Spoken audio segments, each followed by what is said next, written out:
دوستو، دنیا میں حیران کرنے والے بیانات کی کوئی کمی نہیں، لیکن کچھ دعوے اتنے عجیب ہوتے ہیں کہ انسان سن کر سوچنے پر مجبور ہو جاتا ہے۔ ایسا ہی ایک دعویٰ انڈیا کے مشہور پنڈت انیرودھاچاریہ نے کیا ہے، جس نے انٹرنیٹ پر تہلکہ مچا دیا ہے۔ انہوں نے کہا ہے کہ میں نے اپنی ماں کا دودھ پورے 9 سال تک پیا ہے۔ جی ہاں، پورے 9 سال تک۔ یہ بات سن کر لوگ حیران بھی ہے اور کچھ مذاق بھی بنا رہے ہیں۔ کسی نے سائنسی نقطۂ نظر سے سوال اٹھایا تو کسی نے مذہبی لحاظ سے اس پر بحث شروع کر دی۔ لیکن مزے کی بات یہ ہے کہ دودھ سے متعلق ایک اور دلچسپ بیان پاکستان کے مشہور عالم مفتی طارق مسعود کی طرف سے بھی آیا۔ ان کا بیان بھی کچھ ایسا ہی ہے جو لوگ بڑے غور سے سن رہے ہیں اور اس پر بات کر رہے ہیں۔ کیا واقعی ایسا ممکن ہے؟ اور اگر ہے تو اس پر مذہب، سائنسی تحقیق اور معاشرتی اقدار کیا کہتی ہے؟ پہلے ان دونوں کلپس کو دیکھتے ہیں، پھر اس معاملے پر تفصیل سے بات کریں گے۔ میرا سنیں گے تو آشچر مانیں گے، آپ ہنسیں گے بھی۔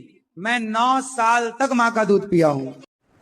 یا آپ صلی اللہ علیہ وسلم نے صحابہ کو پہلے حکم دیا تھا کہ جب تک ایک بچہ اپنی دودھ کی مدت مکمل نہ کر دے دوسرے کی ولادت وقتی طور پر روک لو، لیکن پھر آپ نے فرمایا کہ نہیں، ایسا نہیں کرو۔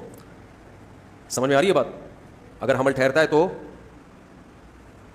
ٹھہرنے دو، اس سے پہلے بچے کو نقصان نہیں ہوگا۔ اس کے جتنا مقدر میں دودھ ہے وہ آرام سے پی لے گا، باقی کس پہ آ جائے گا؟ روٹی پہ آ جائے گا۔ ٹھیک ہے، روٹی کھائے۔ یہ بھی ایک بات بتا دوں، میرا ایک بیان ہوا تھا، میں نے کہا تھا بچے کے لیے 6 مہینے دودھ بہت ضروری ہے، 6 مہینے کے بعد بہت ضروری نہیں ہے۔ اس پہ جو میری طبیعت سے لوگوں نے دھویا ہے نا مجھے، یہ ڈاکٹروں کی رپورٹیں آ رہی ہیں کہ نہیں، بچے کو تو 2 سال تک دودھ پلانا چاہیے۔ جب کوئی دعویٰ کرے نا، اس کے ایک ایک الفاظ دیکھا کرو کہہ کیا رہا ہے۔ میں نے کہا ضروری 6 مہینے تک بہت کیا ہے ضروری، یہ نہیں کہا کہ 6 مہینے کے بعد مفید نہیں ہے۔ جو 6 مہینے تک اگر دودھ نہ ملے تو یہ ڈینجرس ہے، نقصان دہ ہے، بہت سخت نقصان ہوگا بچے کو۔ 6 مہینے اگر تمیز سے اس کو دودھ مل گیا تو وہ بڑے خطرے سے باہر نکل گیا۔ اب اچھی بات ہے اس کو پلاتے رہیں، اچھی بات ہے پلاتے رہیں، لیکن فوکس اب ٹھوس غذاؤں کو بولو بھائی زیادہ کریں۔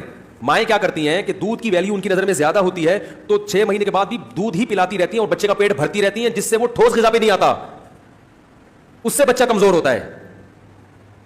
نہیں آ رہی بات؟ کیونکہ آپ کسی چائلڈ اسپیشلسٹ سے پوچھ لیں، وہ کہے گا کہ 6 مہینے کے بعد ٹھوس غذا بچے کے لیے ضروری ہے۔ سمجھ رہے ہو؟ تو اب ٹھوس غذا کے لیے ضروری ہے کہ دودھ اگر اس کو پلا رہے ہیں تو پلائیں، لیکن ٹھوس کی جگہ بھی باقی رکھیں۔ اب اتنا دودھ اگر اس کو پلاتے رہیں گے کہ اس کو بھوک ہی نہیں لگے گی تو پھر بچے کی گروتھ میں کیا ہوگی؟ کمی ہوگی۔ اور یہ ڈاکٹر ہی کی باتیں کر رہا ہوں، ایک چائلڈ اسپیشلسٹ نے مجھے بتایا، بہت بڑے چائلڈ اسپیشلسٹ تھے وہ۔ میرا بچہ بیمار تھا ایسے نا، وہ بھی تقریباً 1.5 سال کا تھا، دودھ اس کا چھڑا دیا تھا، بیمار رہنے لگا تھا، کیا مسئلہ تھا اس کے ساتھ۔ میں ڈاکٹر کے پاس لے گیا، میں نے کہا اس کی فیڈ تو ہو نہیں رہی اس کی۔ انہوں نے کہا کوئی مسئلہ نہیں ہے، روٹی کھلاؤ، روٹی، ٹھیک ہے نا۔ پھر انہوں نے مجھے بتایا، انہوں نے کہا جب آدمی بڑا ہو جاتا ہے نا، یہ ایک عمر ہو جاتی ہے، تو دودھ سے زیادہ ویلیو کس کی ہے؟ ٹھوس غذاؤں کی۔ انہوں نے کہا آپ روٹی چھوڑ دو اور سارا دن دودھ پیتے رہو، کمزور ہو جاؤ گے، اور دودھ نہ پیو صرف روٹی کھاؤ تو کمزور نہیں ہوگے، اور دودھ بھی پی لو اور روٹی بھی کھا لو تو نور اللہ نور۔ کیا خیال ہے؟ لیکن فوکس پہلے کس کو کرنا ہے؟ روٹی کو۔ تو 6 مہینے کے بعد بچے کو دودھ پلائیں، بہت مفید ہے، ماں کا دودھ بہت فائدہ مند ہے، لیکن اتنا نہ پلائیں کہ روٹی نہ کھا سکے۔ پھر وہ اب بھی اگر سمجھ میں نہیں آ رہی تو پھر پولیس کا کیس ہے، یہ پولیس سمجھائے گی آپ۔ تو دعویٰ سمجھتے نہیں ہے کہ بندہ کہہ کیا رہا ہے، ایک بس فیس بک اور یوٹیوب پہ نا توپے لے کے ابے یہ ڈاکٹروں کی فیلڈ میں ٹانگ اڑا رہا ہے، ابے تجھے تو مفتی ہے تو ڈاکٹروں کی باتیں کیوں کر رہا ہے بیٹھ کے؟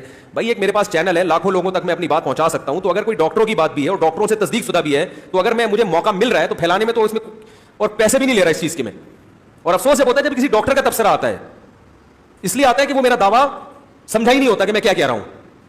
اور یہ جو قرآن میں آتا ہے نا، مائیں اپنے بچوں کو 2 سال تک دودھ پلائیں، یہ ترغیب نہیں ہے، یہ انتہا بیان کی گئی ہے کہ 2 سال کے بعد، یعنی یہاں تک ہے، کیونکہ آگے آتا ہے لمن ارادہ ان یتم الرضاعہ، جو یہ چاہتے ہیں کہ رضاعت مکمل کرائیں تو وہ 2 تک پلا سکتے ہیں۔ آپ نے خود سنا کہ ایک طرف پنڈت انیرودھاچاریہ نے دعویٰ کیا ہے کہ وہ اپنی ماں کا دودھ پورے 9 سال تک پیتے رہے، اور دوسری طرف مفتی طارق مسعود نے بھی دودھ کے حوالے سے ایک خاص نقطہ اٹھایا۔ اب سوال یہ ہے کہ کیا واقعی ایک بچہ پورے 9 سال تک دودھ پی سکتا ہے؟ سائنسی اعتبار سے دیکھا جائے تو بچے عموماً 2 سے 3 سال کی عمر تک دودھ پیتے ہیں، اور اس کے بعد ان کی خوراک تبدیل ہو جاتی ہے۔ طبی ماہرین کے مطابق اس کے بعد ماں کے دودھ میں وہ غذائی اجزاء نہیں رہتی جو ایک بڑے بچے کے لیے ضروری ہوتی ہے۔ ایسے میں 9 سال تک دودھ پینے کا دعویٰ کچھ عجیب سا لگتا ہے۔ دوسری طرف مذہبی اور معاشرتی اقدار بھی اس پر مختلف آراء رکھتی ہے۔ کچھ لوگ اسے قدرتی مانتے ہیں، جبکہ کچھ لوگ اسے محض شہرت حاصل کرنے کا ایک حربہ سمجھتے ہیں۔ سچ کیا ہے یہ تو وہی جانے جنہوں نے یہ دعویٰ کیا ہے، لیکن آپ کا اس بارے میں کیا خیال ہے؟ کیا یہ ممکن ہے یا محض ایک چالاکی؟ اپنی رائے کمنٹ سیکشن میں ضرور دیں۔